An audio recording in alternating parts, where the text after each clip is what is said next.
A'udzu billahi minasyaitonir rajim. Bismillahirrahmanirrahim. Assalamualaikum warahmatullahi wabarakatuh. Waalaikumsalam warahmatullahi Salam wabarakatuh. Alhamdulillah alladzi an'amana bi ni'matil imani wal islam. Alladzi nahmaduhu wa nasta'inuhu wa nastaghfiruh.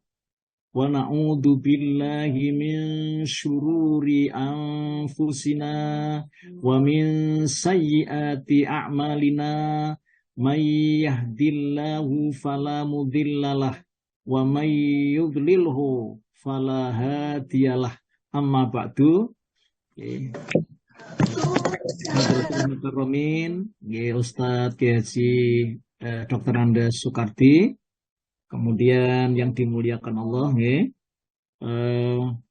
yang terhormat, ini guru-guru kita, tentu saja tidak bisa kita lupakan. Jadi ilmu yang sudah disampaikan kepada para jamaah, para murid, para santri, ya, mudah-mudahan itu jadi ilmu yang bermanfaat. Kemudian saya sangat berterima kasih sekali atas Bapak Ibu yang masih tetap istiqomah untuk ngeramut yang mandegani, ya, pengajian Zoom online Asyifa ini. Semoga Allah menganugerahkan Bapak Ibu yang ramut ini, yang mandegani ini, Allah memberikan anugerah, ya, jadi barokah, umurnya barokah, ya, kesempatannya diberi barokah, itu semuanya, Masya Allah. Kemudian saya juga menyampaikan bangga terhadap apresiasi daripada para donatur. Bapak Ibu panjenengan punya keyakinan yang kuat, jadi untuk menyumbang, jadi untuk menginfakkan sebagian hartanya demi daripada kelancaran dakwah Islam ini. Kemudian mudah-mudahan rizkinya, yang dianugerahkan Allah itu kita titip bersama-sama juga, mendoakan, ya, semoga rizki yang disodahkokan demi daripada kelancaran dakwah kita ini, Allah memberikan rizki yang barokah, Masya Allah. Ditambah-tambah oleh Allah, dicukupi oleh Allah dengan rizki yang barokah, yang halalan thayyiban, mubarakan. Kemudian yang sangat mendapat anugerah dari Allah, kemuliaan, yaitu bapak-bapak, ibu-ibu, jamaah, ya, yang tetap terus bisa istiqomah setiap ba'da subuh ini dalam rangka kita ingin mendapatkan beberapa pengetahuan dari guru-guru kita mengenai masalah akidah, ya, maksudnya itu urusan masalah keimanan, kemudian juga mengenai masalah hukum-hukum syariat, ya, hukum fikih, kemudian juga mengenai masalah menata hati, ya, kemudian mengenai masalah hadis itu, kemudian juga mengenai masalah sirah. Jadi ini sirah ini adalah perjalanannya Nabi Muhammad SAW, dan saya berusaha, Bapak Ibu, jangan sampai perjalanannya Nabi mulai dari sejak lahir sampai Nabi Muhammad ini, ya, diasuh, ya, oleh seorang hamba Allah yang mulia, ya, pada saat itu adalah disusukan sampai Nabi kita Muhammad ini diangkat menjadi Nabi dan Rasul, sampai Nabi Muhammad ini berjuang, ya, untuk menyampaikan dakwanya atas instruksi dari Allah, yaitu ada di masyarakat Mekah, kemudian juga hijrah menuju ke Madinah, ya, dengan jarak lebih kurang 500 kilo itu. Dan alhamdulillah kita rupanya sudah sampai ada di titik terang sepak terjang langkah dakwah Nabi ada di Madinah, ya. Nah, saya pada pagi hari ini, ingin menyampaikan ada sebuah pertanyaan ya di dalam lubuk hati kita, dan inilah yang butuh kita teliti, ya kita lacak, ya kita deteksi mengapa. Nah, ini pertanyaannya. Dakwah Nabi kita Muhammad ketika ada di Madinah itu mengalami kesuksesan, mengalami keberhasilan. Nah, ngaten Bapak Ibu yang dimuliakan Allah, semoga kita mendapatkan ya percontohan yang terbaik untuk menjadi inspirasi yang sangat berharga, ya, yang utama dalam rangka kita sebagai orang Muslim mempunyai tanggung jawab itu untuk menyampaikan dakwah Islam ini, insya Allah. Bapak Ibu, ketahuilah bahwa setibanya Nabi kita Muhammad Shallallahu Alaihi Wasallam ada di kota Madinah, itu pertama-tama Nabi Muhammad merubah ya brand, istilahnya bahasanya ngaten. Kota Madinah ini yang asalnya itu Yasrib, lalu diganti oleh Nabi Muhammad dengan nama Madinatul Munawwarah. Nah, itu bukan tanpa arti Bapak Ibu. Akan tetapi itu ada brand yang luar biasa yang menggema ya, ada di Jazirah Arab khususnya, kemudian juga tingkat dunia, tingkat internasional. Lalu Rasulullah segera membangun Bapak Ibu pilar-pilar penting bagi masyarakat Islam ya, khususnya ada di kota Madinah itu. Kebanyakan ulama sejarah menyampaikan bahwa pilar-pilar yang dibangun ya oleh Nabi kita Muhammad Shallallahu Alaihi Wasallam ketika ada di kota Madinah itu dapat disimpulkan oleh para ulama sejarah itu menjadi 3 pilar penting pokok yang sangat utama. Jadi sekurang-kurangnya cuma ada 3 program ya yang bisa kita ketahui dari para ulama sejarah. Bapak Ibu yang dimuliakan Allah, ini kita ingin mencoba menalar nih, pilar yang pertama. Rasulullah Shallallahu Alaihi Wasallam sejak menapakkan kakinya ada di kota Madinah itu, Rasulullah ini membangun sebuah masjid. Ini yang kita ketahui, kita bisa nyimpulkan. Nah, kemudian yang kedua, Rasulullah baru mengikatkan tali persaudaraan antara kaum muslim ya waktu ada di Madinah itu. Jadi utamanya antara kalangan sahabat muhajirin dan ansor. Ini pilar yang kedua. Sedangkan pilar utama yang ketiga adalah Rasulullah SAW ya membuat suatu aturan, suatu undang-undang dasar, yaitu dustur maksudnya, yang mengatur sistem kehidupan kaum muslimin.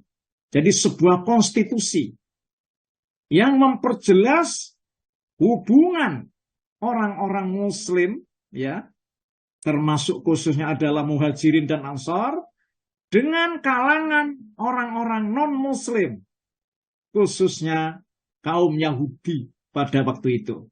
Dan ya kaum Nasrani yang jumlahnya minoritas pada waktu itu. Nah, mari sekarang kita saksikan Bapak Ibu ya kunci-kunci kesuksesan Rasulullah Shallallahu Alaihi Wasallam ketika ada di Madinah ini. Bapak Ibu yang dimuliakan Allah, kita ingin meninjau, kita ini ingin tahu sejauh mana sepak terjang Nabi kita Muhammad, kenapa Rasulullah waktu ada di Madinah itu mengalami keberhasilan itu.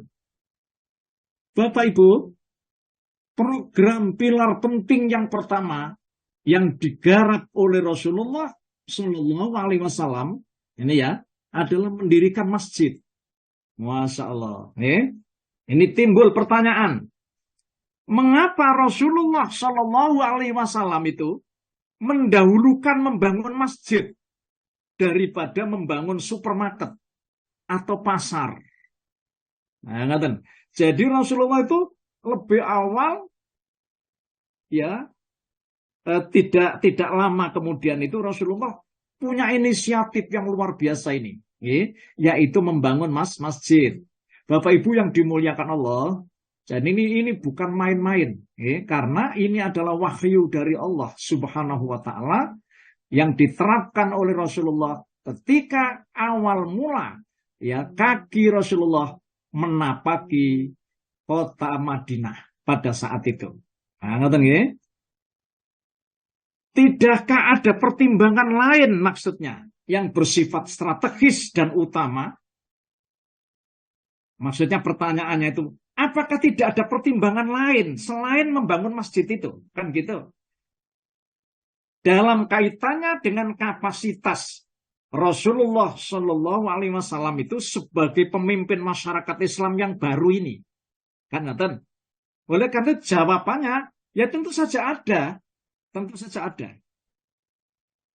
Beliau tahu persis apa sebenarnya pilar penting sebagai prioritas utama yang harus beliau lakukan. Nah, ngaten. Yang tujuan beliau ya ingin membangun umat yang wasaton.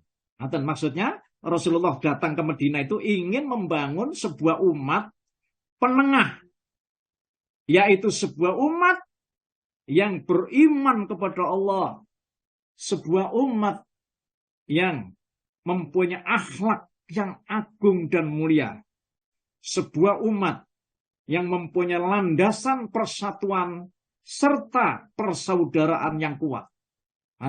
Jadi inisiatif Rasulullah datang ke Madinah itu ingin membangun sebuah umat penengah, umatan wasaton. Dan itu diilhami di dalam Al-Quran Bapak Ibu sebenarnya. Nanti insya Allah akan saya bacakan. Kemudian yang kedua, mempunyai iman yang kuat. Yang hanya menyembah Allah saja. Tidak menyembah kepada lainnya. Yang ketika selama Rasulullah sejak mulai diangkat menjadi Nabi, waktu ada di Mekah, rupanya Rasulullah itu menyuarakan agar supaya masyarakat itu menyembah Allah saja. Jadi tidak menyembah Tuhan selain Allah. Dan Rasulullah melanjutkan dakwahnya di Madinah, ingin mengajak agar supaya umat Islam itu berakidah yang kuat, kan ngaten? Ya. Kemudian dilandasi dengan akhlak yang mulia. Ngaten, ini pembangunan Rasulullah waktu ada di Madinah yang dilandasi oleh persatuan dan persaudaraan yang kuat. Begitu para ahli sejarah. Bapak Ibu yang dimuliakan Allah. Pagi ini kita juga ingin mengaji, ya, ingin mengetahui sejauh mana di balik Nabi kita Muhammad Shallallahu Alaihi Wasallam membangun masjid. Ngerti kan? Sebagai prioritas utama, ya, yang diawali oleh Rasulullah Shallallahu Alaihi Wasallam setelah tidak lama beliau menapakkan kakinya di Al-Madinah Munawwarah ini. Bapak Ibu ketahuilah bahwa pada saat Rasulullah itu masuk Yasrib, jadi masuk Madinah, kondisi penduduknya, Rasulullah melihat, begitu beragam. Nah, jadi kondisi rakyatnya di Madinah itu memang beragam. Mereka hidup itu berkelompok-kelompok. Nah, jadi hidupnya itu berkelompok-kelompok. Di mana antara kelompok yang satu dengan lainnya itu sangat kuat membela kesukuannya. Ini punya ciri begitu. Mereka memiliki keyakinan dan jalan hidup yang beragam. Jadi di sana itu Bapak Ibu ada yang masih paganisme. Jadi maksudnya itu menyembah berhala. Itu masih ada. Orang yang beragama Yahudi. Di Madinah itu juga masih banyak. Kemudian juga orang-orang yang rupanya beragama Majusi. Kemudian juga orang yang juga beragama Kristen. Pada saat itu sudah ada. Tapi jumlahnya sedikit. Ya, begitu. Di samping itu juga Rasulullah juga mengetahui bahwa kondisi ekonomi masyarakatnya juga pada waktu ada di Madinah ini. Jadi kebanyakan mayoritas di Madinah itu petani, Bapak Ibu. Sedangkan orang-orang muhajirin itu kebanyakan yang datang dari kota Mekah itu adalah pedagang. Namun satu hal yang pasti masing-masing kelompok itu secara turun-temurun, Bapak Ibu, rupanya mereka itu punya kemampuan juga menggunakan senjata dan strategi peperangan. Aneh juga, Jadi pertikaian antar suku dan golongan itu sudah bukan menjadi rahasia umum, Bapak Ibu. Seakan sudah hal yang lumrah.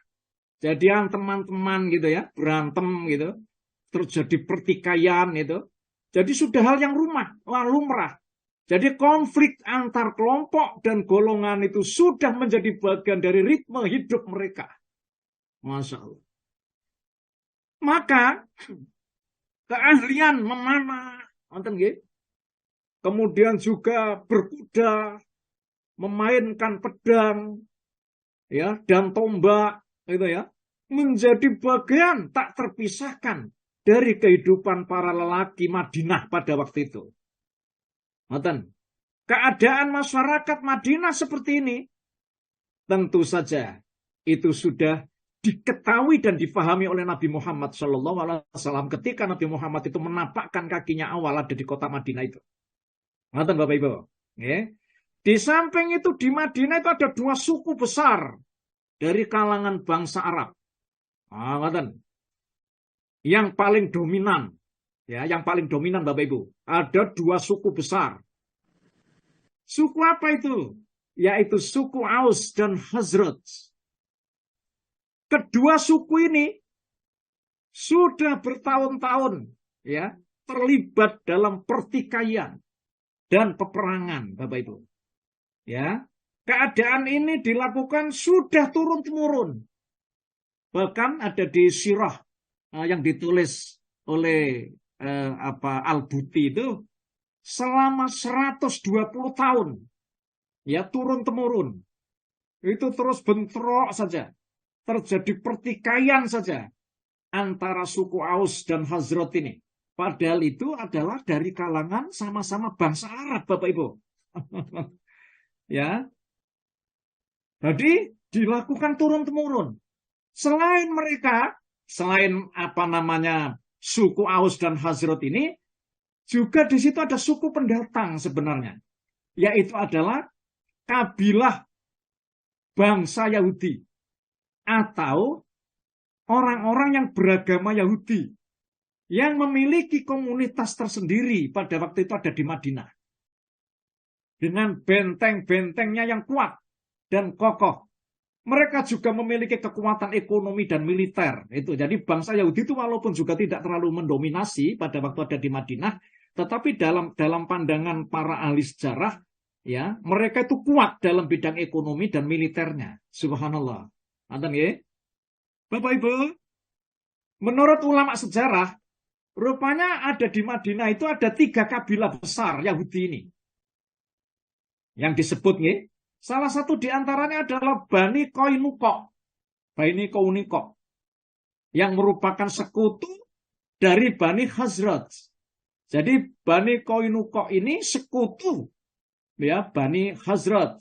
Sedangkan Bani Nadir dan Bani Quraidah itu kan termasuk yang disebut oleh ulama ahli sejarah. Ini termasuk kan bangsa Yahudi atau orang yang beragama Yahudi merupakan sekutu bagi Bani Aus. Jadi kayaknya itu kan berkelompok-kelompok Bapak Ibu saling mengklaim bahwa dirinya itu adalah termasuk umat yang kuat pada waktu zaman itu. Selain kelompok dan golongan tersebut, itu terdapat juga kaum muslimin. Jadi orang-orang muslim Bapak Ibu. Kaum muslimin dan penduduk asli Madinah dari keturunan Bani Aus dan Khazraj ini. Umumnya mereka itu berprofesi sebagai petani. serta kaum muhajirin sebagai sebagian besar profesinya adalah pedagang yang barusan hijrah bersama Nabi gitu datang ke Madinah ini. Ya. Ini Rasulullah sudah sangat memahami ya keadaan masyarakat ini.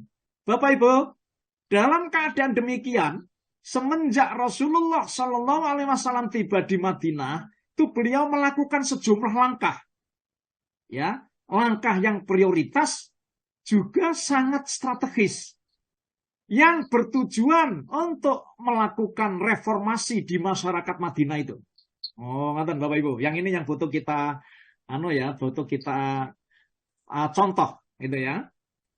Bapak Ibu, Rasulullah itu bertanya, misalnya menurut ulama sejarah, bagaimana bisa menyatukan hati nurani mereka. Oh, ngaten. Dan membangun masyarakat yang berlandaskan syariat Islam, ya, di atas fondasi yang kuat dan kokoh ini. Jadi maksudnya bagaimana syariat Islam itu dijadikan sebagai landasannya untuk juga menyatukan hati nurani mereka. Wah, ini analisa para ulama sejarah, ya. Di antara hal-hal yang kemungkinan besar bisa menjadi pertimbangan yang bersifat strategis dan utama di saat tidak lama setelah beliau tiba di Madinah itu, yaitu membangun masjid, Bapak Ibu. Jadi cara yang ditempuh oleh Rasulullah, ya ketika menapakkan awal kaki ada di Madinah ini, Rasulullah itu membangun masjid. Masya Allah. Tadi sudah saya tanyakan, mengapa tidak membangun supermarket dulu? Atau tidak membangun pasar dulu? Tetapi yang dibangun oleh Rasulullah adalah masjid. Bapak Ibu, kemarin sudah saya sampaikan. Ya, Rasulullah membangun masjid pertama adalah Masjid Kuba. Kemudian seselang beberapa hari, Rasulullah membangun lagi masjid lagi Bapak Ibu. Yaitu Masjid Nabawi yang sekarang terkenal itu. Para ahli sejarah mengemukakan, di antara masalah penting yang jadi target Rasulullah Shallallahu Alaihi Wasallam adalah bahwa masjid tidak hanya berfungsi sebagai tempat sholat saja, tetapi masjid adalah sebagai simbol Islam. Ini analisa sejarah, ya, yang melambangkan pandangan hidup yang komprehensif dan universal. Ahli sejarah nih. Masjid di samping sebagai pusat spiritual untuk ibadah, juga sebagai markas militer. Masya Allah. Sebagai institusi sosial, di mana kaum muslimin belajar dan mempraktekkan disiplin persamaan, juga persatuan dan persaudaraan. Bapak Ibu, ini salah satu di antara target atau tujuan Rasulullah membangun masjid. Jadi masjid tidak cuma hanya difungsikan untuk tempat sholat saja, akan tetapi masjid adalah merupakan simbol agama Islam, ya, lambang pandangan hidup, ya. Kemudian di samping itu masjid itu sebagai pusat spiritual ibadah, juga sebagai markas militer, institusi sosial dan lain-lain. Ini Bapak Ibu yang dimuliakan Allah, strategi Rasulullah Shallallahu Alaihi Wasallam ketika sampai ada di kota Madinah. Mari sekarang itu kita contoh. Bapak Ibu yang dimuliakan Allah, berdirinya Masjid Nabawi misalnya, bukan hanya sekedar berdiri sebuah tempat ibadah, tetapi merupakan tonggak awal berdirinya sebuah kota berperadaban. Jalan-jalan raya di sekitar masjid dengan sendirinya tertata rapi. Lambat laun daerah tersebut menjadi pusat kota, pusat perdagangan, dan pusat permukiman penduduk. Rasulullah Shallallahu Alaihi Wasallam sebagai pemimpin yang memiliki perhatian serius terhadap pembangunan sarana prasarana seperti sarana jalan, sarana pasar, bendungan, sumur, perkebunan, dan lain-lain. Masya Allah. Pembangunan sarana prasarana yang berawal dari masjid inilah yang kemudian Rasulullah Shallallahu Alaihi Wasallam membangun tatanan masyarakat Madinah menjadi modern dan berperadaban. Bapak Ibu yang dimuliakan Allah, urgensi masjid di tengah masyarakat Muslim. Di sini ada analisa yang bisa saya ambil menurut Syekh Ramadan Al-Buti, ya, yang ditulis dalam buku sirahnya, adalah langkah utama dan paling strategis dalam pembentukan komunitas Muslim. Karena masyarakat Muslim bisa berdiri kokoh dengan berpedoman pada ajaran Islam, juga akidah dan akhlaknya yang semuanya bersumber dari spiritualitas masjid. Dipatuhi dan dipegang erat-erat. Hal itu bisa terwujud apabila sudah ada masjid, Bapak Ibu. Melihat saat itu umat Islam tidak mempunyai banyak tempat peribadatan secara khusus. Bapak Ibu yang dimuliakan Allah, di antara sistem dan etika Islam adalah terwujudnya ikatan tali persaudaraan antara Muslim. Namun penting untuk dicatat, ikatan persaudaraan saat itu tidak akan pernah bisa terwujud kecuali melalui masjid. Begitu. Ini ijtihad Rasulullah Shallallahu Alaihi Wasallam. Jika kaum Muslim tidak pernah berjumpa satu sama lain di rumah Allah setiap hari, mustahil persaudaraan dapat terjalin. Mereka akan dihalangi sekat-sekat perbedaan kedudukan, kekayaan, dan status sosial. Bapak Ibu yang dimuliakan Allah, di antara sistem dan etika Islam lainnya adalah penyebaran roh persamaan dan keadilan. Ini menurut Al-Buti.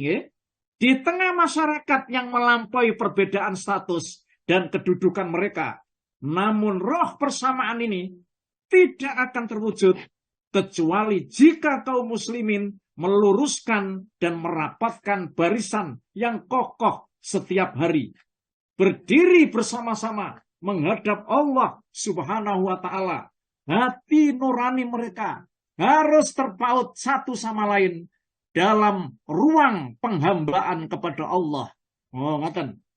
Artinya, jika setiap kaum muslim itu mengerjakan rukuk dan sujud di rumah mereka masing-masing tanpa adanya sebuah ikatan dan persamaan, mustahil roh keadilan dan persamaan ini dapat menundukkan sifat egois dan sifat keakuan yang sudah mengakar di tubuh masyarakat Madinah pada saat itu. Bapak Ibu yang dimuliakan Allah, ini analisa ulama sejarah.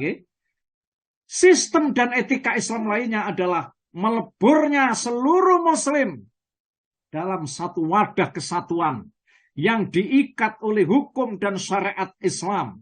Namun, jika di tengah masyarakat Islam tidak ada masjid yang menjadi tempat mereka berkumpul dan mempelajari hukum Allah dan syariatnya, persatuan dan kesatuan mereka pasti akan hancur. Mereka akan mudah terpecah-pecah menjadi kepingan-kepingan kecil, dikalahkan oleh ambisi dan nafsu dunia. Maka demi mewujudkan seluruh elemen di atas, di tengah masyarakat Islam yang baru bentuk, Rasulullah membangun masjid sebelum menjalankan program-program lainnya. Bapak Ibu yang dimuliakan Allah Subhanahu wa Ta'ala. Ini yang foto kita tiru. Bapak Ibu yang dimuliakan Allah. Ya, masjid adalah sebagai pusat juga pengkaderan Nabi kita Muhammad sallallahu alaihi wasallam. Rasulullah sallallahu alaihi wasallam dan para pengikutnya yang mendukung dakwanya demi terwujudnya masyarakat Islam yang mempunyai otoritas, akidah yang kuat, akhlak yang mulia, bisa berdiri tegak. Ini membutuhkan bahwa agama Islam itu bisa diterima oleh semua pihak hingga tersebar luas adalah orang-orang yang hatinya selalu bertaut dengan masjid. Maka dari masjidlah kader-kader Islam dan generasi kaum muslimin pada waktu itu dididik oleh Nabi kita Muhammad Shallallahu Alaihi Wasallam. Kata Bapak Ibu, Bapak Ibu yang dimuliakan Allah. Nuwun sewu Pak Jandi. Halo Pak Jandi. Ini Pak Ustadz. Ya. Saya ingin membacakan sebuah ayat Pak. Panjenengan buka itu surat An-Nur. Surat yang ke-24 Pak Ji. Ayat 36 sampai 37. Iya Ustaz. Ya, saya bacakan Pak. A'udzubillahi minasyaitonirrajim. Fi buyutin adzinallahu an turfa'a wa yudhkara fiha ismuhu yusabbihu lahu fiha bilghudwi wal asal rijalan la tulhihim tijaratu wala bay'un an zikrillah wala bay'un an zikrillah wa iqamati wa izzaka yakhafu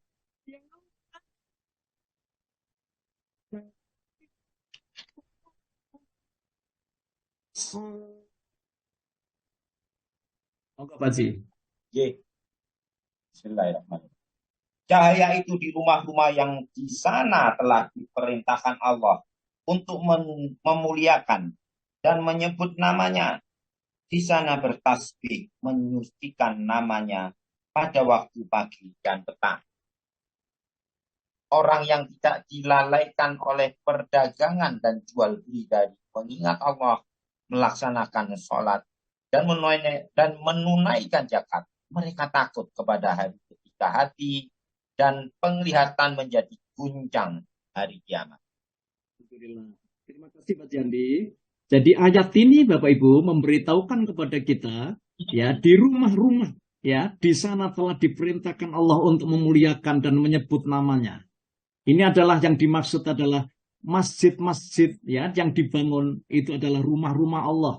Di sana bertasbih mensucikan namanya pada waktu pagi dan petang. Orang yang tidak dilalaikan oleh perdagangan dan jual beli dari mengingat Allah, melaksanakan sholat, menunaikan zakat. Mereka takut kepada hari ketika hati dan penglihatan mereka menjadi guncang, yaitu pada hari kiamat.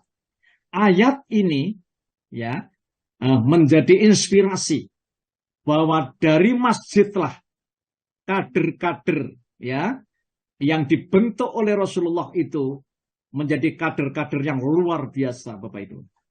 Bapak Ibu yang dimuliakan Allah, ya, memang umat ini akan tegak berdiri dengan orang-orang yang luar biasa.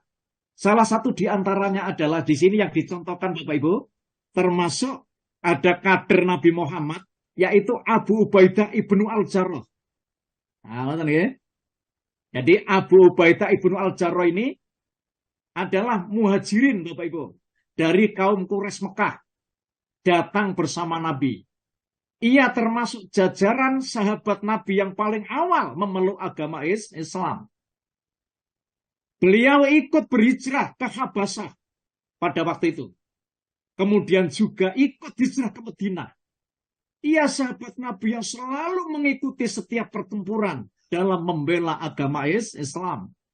Setelah Rasulullah wafat, ia merupakan salah satu calon khalifah bersama dengan Abu Bakar dan Umar bin Khattab. Namun, setelah terpilihnya Abu Bakar sebagai khalifah, ia ditunjuk sebagai panglima perang, ya, memimpin pasukan Muslim untuk berperang melawan kekaisaran Romawi pada saat itu.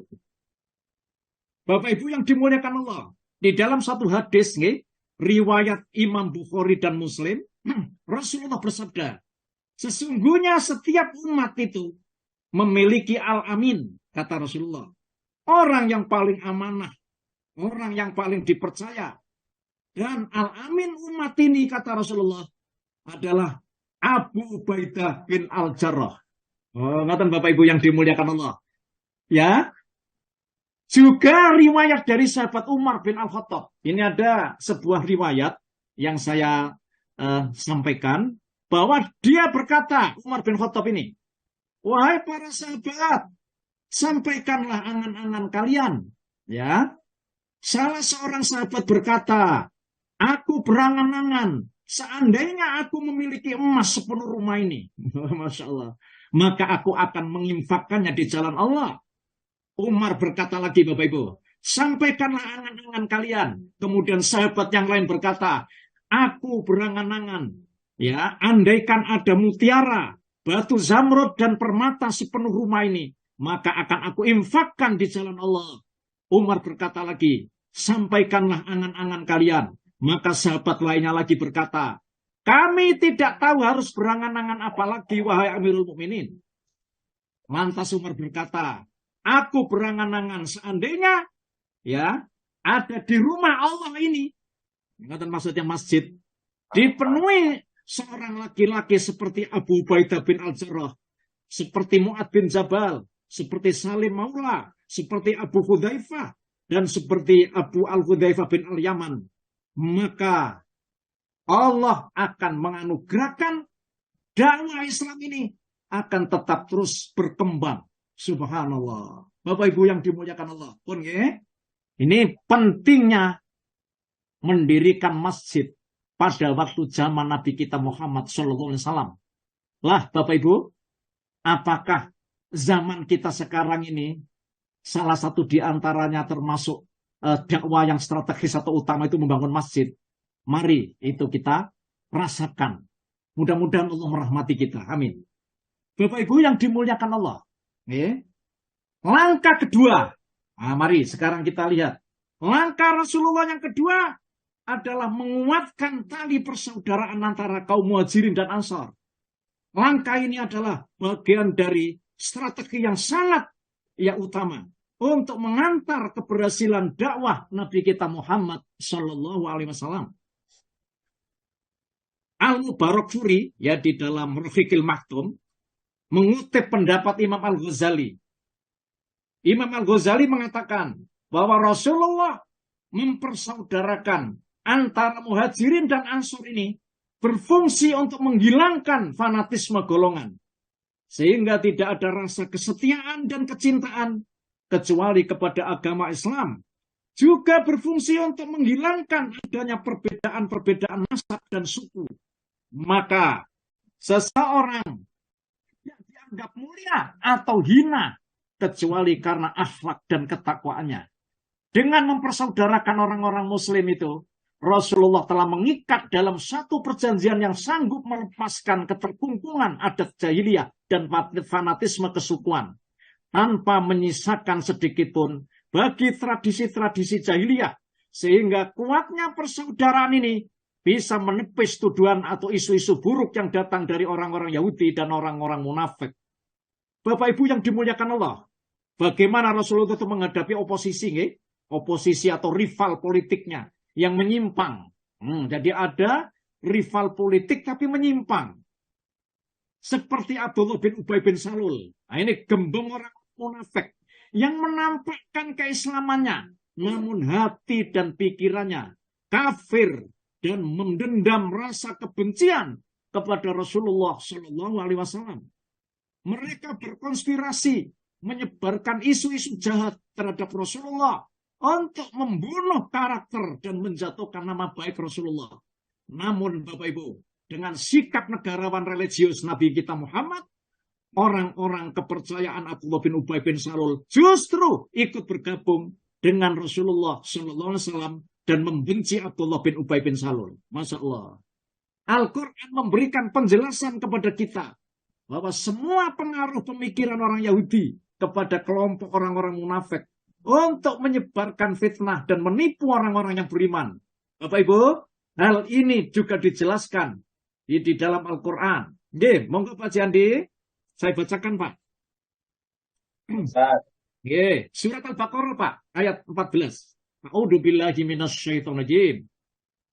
Wa idza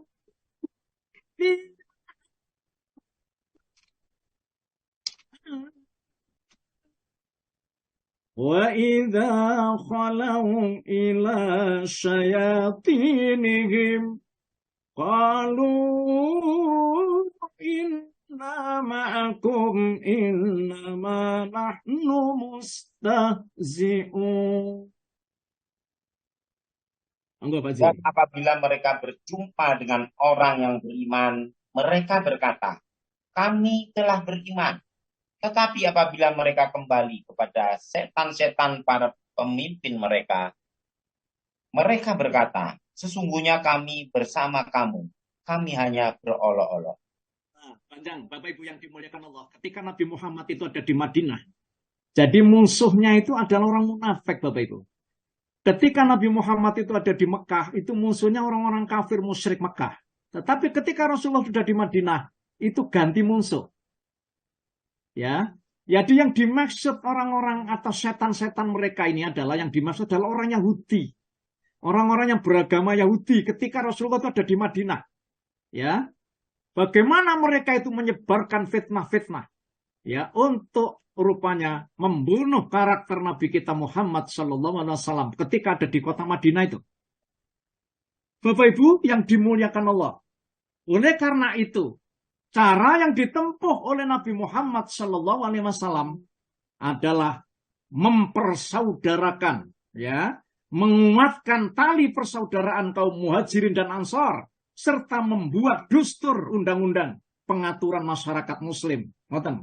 Karena pada diri Rasulullah terdapat banyak keteladanan yang menjadi pedoman hidup kaum muslimin pada waktu itu. Ya, manajemen dakwah yang diterapkan Rasulullah di Madinah ini benar-benar menghasilkan perubahan yang sangat mendasar.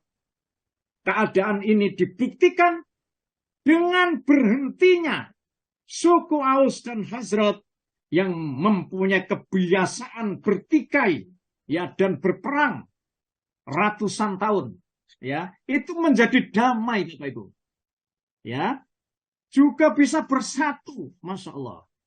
Muhajirin dan Ansar dipersaudarakan, ya, maka itu ada juga di dalam masjid. Oleh karena itu, salah satu di antara strategi masjid didirikan itu adalah dalam rangka ingin mempersaudarakan, termasuk khususnya adalah Muhajirin dan Ansor ini. Mengatakan Bapak Ibu yang dimuliakan Allah Subhanahu wa Ta'ala. Selama Rasulullah berada di Madinah, umat Islam benar-benar telah berubah. Umat Islam menjadi prototip sikap moderat dalam beragama. Subhanallah. Hal ini sejalan dengan semangat Al-Quran. Monggo, ini Pak Jandi. Silakan bisa dibuka, Pak. Surat Al-Baqarah ayat 143. Iya, saya bacakan, Pak. A'udzu billahi minasyaitonir rajim. Wa kadzalika ja'alnakum ummatan wasatan litakunu syuhada'a 'alan nas. Litakunu syuhada'a 'alan nasi wa yakuna ar-rasulu 'alaikum syahida. Wa ma ja'alna al-qiblata allati kunta 'alaiha illa lina'lama man yattabi'ur rasul illa lama yattabi'ur rasul mimman yanqalibu 'ala 'aqibai wa in la kathiratan illa 'alal ladzina hadallah wa ma yuti'a imanakum in silrahufur rahim. Dan demikian pula kami telah menjadikan kamu umat Islam, umat pertengahan, agar kamu menjadi saksi atas perbuatan manusia dan agar Rasul Muhammad menjadi saksi atas perbuatan kamu.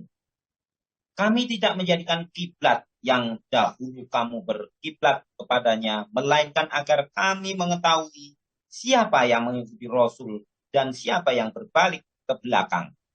Sungguh, Pemindahan kiblat itu sangat berat, kecuali bagi orang yang telah diberi petunjuk oleh Allah. Dan Allah tidak akan menyia-nyiakan iman. Sungguh Allah Maha Pengasih, Maha Penyayang kepada manusia. Ya, Bapak Ibu yang dimuliakan Allah. Jadi pada waktu zaman Nabi Muhammad itu awal-awal hijrah, kiblat yang asalnya menghadap ke Ka'bah itu, ingatan ya? Kemudian Nabi Muhammad rupanya mendapatkan instruksi dari Allah itu untuk menghadap ke Syakra atau Baitul Maqdis Palestina. Itu Masjidil Aqsa yang sekarang ini Bapak Ibu. Bapak Ibu. Lalu kemudian orang-orang Yahudi itu ngejek Nabi Muhammad pada waktu ada di Madinah itu. Oh, ternyata Muhammad itu rupanya ikut kiblatku juga.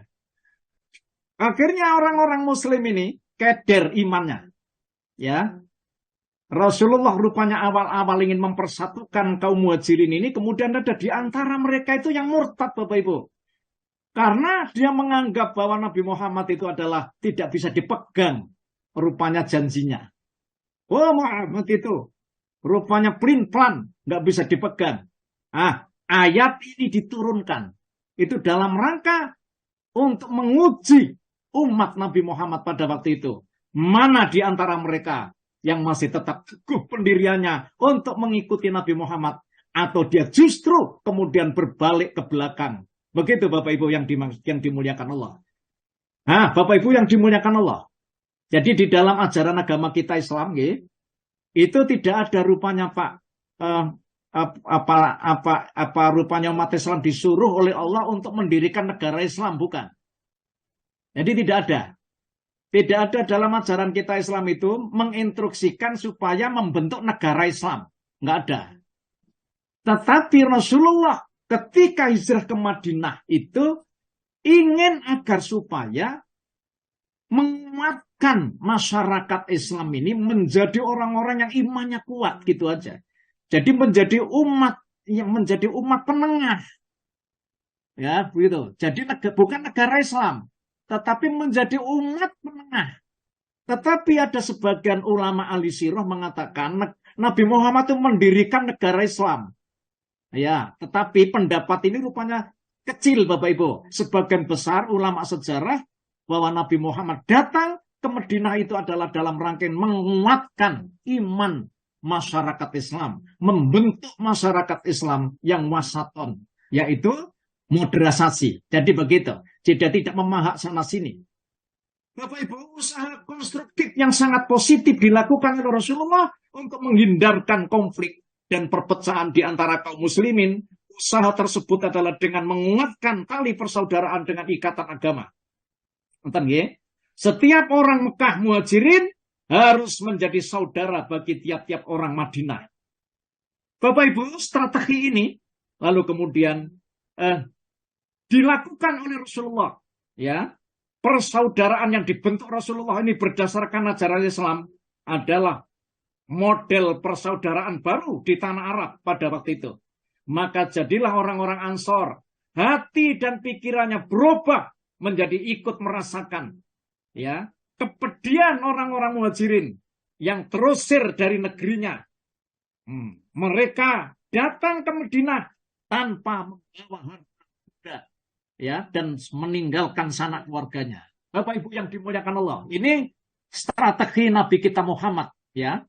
Kenapa Rasulullah itu berhasil Bapak Ibu untuk membangun masyarakat yang ada di Madinah ini, membangun ajaran Islam yang ada di Madinah ini. Bapak Ibu, strategi yang paling akhir ini yang saya sampaikan hanya beberapa menit ya. Rasulullah menyusun piagam Madinah. Bapak Ibu, untuk menjaga keamanan bersama di Madinah dan menjalin kebersamaan dengan komunitas Yahudi dan Nasrani, Rasulullah menyusun piagam Madinah. Piagam Madinah dikenal sebagai konstitusi pertama yang tertulis secara resmi dalam perjalanan sejarah manusia. Konstitusi ini mendahului konstitusi manapun yang ada di muka bumi ini. Baik itu adalah konstitusi Amerika maupun konstitusi Prancis pada waktu zaman itu. Piagam Madinah yang juga dikenal dengan istilah Perjanjian Madinah, juga dikenal Dustur Madinah, atau juga dikenal dengan Sofifah Al-Madinah, merupakan kesepakatan damai sekaligus draft perundang-undangan yang mengatur kemajmukan komunitas dari berbagai sektor kehidupan Madinah, mulai dari urusan politik, urusan sosial, urusan hukum, urusan ekonomi, hak asasi manusia, kesetaraan, kebebasan beragama, pertahanan, keamanan, perdamaian. Masya Allah. Dan Rasulullah lah yang memperkenalkan sekaligus melaksanakan draft kebijakan itu bersama seluruh warga Madinah yang sepakat dengan isi perjanjian ini. Bapak Ibu, disebut juga kesepakatan damai karena seluruh perwakilan kelompok di Madinah turut menandatangani perjanjian itu, termasuk kelompok Yahudi Bani Qainuqa, Bani Nadir, Bani Quraidah, bahkan Nabi sempat mengangkat sekretarisnya dari orang Yahudi pada waktu itu, agar mudah mengirim dan membaca surat yang berbahasa Ibrani dan bahasa Assyria pada waktu itu, Bapak Ibu. Namun, ya karena berkhianat dan bersekongkol itu dengan musuh, akhirnya sekretaris itu diganti. Jadi maksudnya diganti oleh Nabi Muhammad. Siapa sekretarisnya? Yaitu sahabat Zaid bin Sabit. Ini tandanya Rasulullah memberikan kesempatan yang sama kepada warganya tanpa melihat latar belakang keyakinannya selama dia kompeten dan dapat dipercaya. Bapak Ibu, melalui piagam Madinah inilah Rasulullah memperkenalkan sistem kehidupan yang harmonis dan damai bagi masyarakat Madinah yang majemuk dan plural itu. Di sana Rasulullah meletakkan dasar kehidupan yang kuat bagi pembentukan masyarakat baru, yaitu masyarakat Madani yang rukun dan damai. Masya Allah.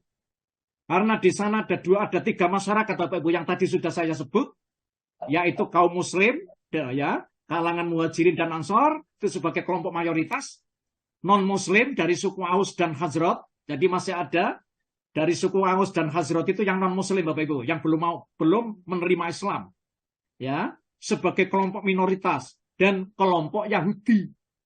Dan pada saat itu sebagian kecil dari kelompok Nasrani dan Majusi. Beberapa alasan Rasulullah menyusun draft kesepakatan berupa piagam Madinah. Ya, pertama, Madinah merupakan wilayah yang dihuni kelompok masyarakat yang heterogen tadi. Kedua, penduduk Madinah pra-Islam dikenal sebagai kelompok yang akrab dengan peperangan dan konflik, terutama yang dilakukan oleh dua suku besar, Aus dan Khazraj. Keduanya bersama sekutu masing-masing dari kelompok Yahudi, yakni Bani Quraidah dan Bani Nadir, berseteru tanpa henti. Jadi tadi saya sampaikan, terus terjadi pertikaian, ya. Akhirnya kemudian Rasulullah menerbitkan Dustur draft yang namanya Piagam Madinah ini.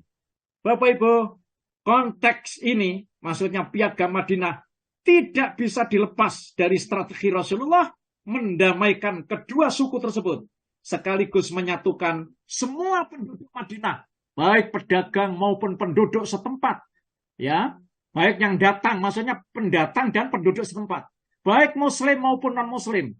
Setelah sebelumnya beliau berhasil mempersaudarakan kaum Muhajirin dan Ansor tadi.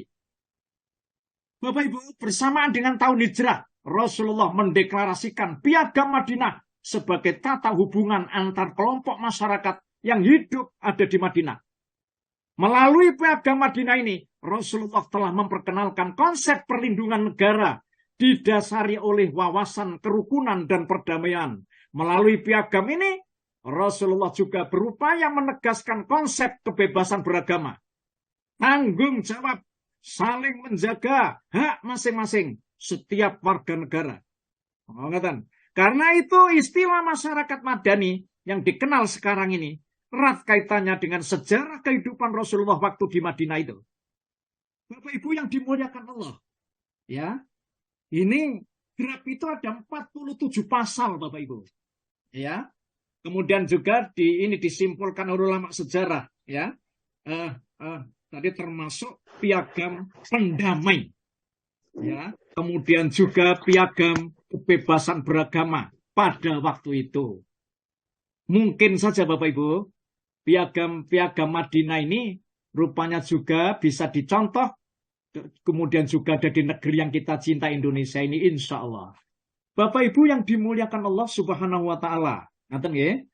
Nah, oleh karena itu Allah telah menganugerahkan Nabi Muhammad Sallallahu Alaihi Wasallam berdakwah di Madinah itu. Kalau kita teliti, mengalami keberhasilan, mengalami kesuksesan karena atas izin Allah Subhanahu wa Ta'ala yang lama juga ya ditunggu-tunggu oleh Nabi kita Muhammad. Sejak mulai Nabi kita Muhammad ini diangkat menjadi Nabi sampai Nabi Muhammad hijrah ke Madinah ini. Semoga Allah menganugerahkan ya masyarakat Islam wasaton, ini masyarakat Islam sebagai penengah ini tetap terus kekal selamanya sampai hari kiamat. Juga itu wujud juga ada di negeri yang kita cintai Indonesia ini. Bapak Ibu, itulah yang bisa saya sampaikan pada pagi hari ini. Semoga menjadi ilmu yang bermanfaat dan mudah-mudahan kesuksesan Rasulullah ini bisa kita contoh, termasuk kita sebagai orang Muslim yang tetap terus teguh pendirian memegang syariat Islam ini. Aku qouli hadza wa astaghfirullah li wa lakum. Saya serahkan kepada Pak Jalwi. Terima kasih Pak Jalwi. Monggo.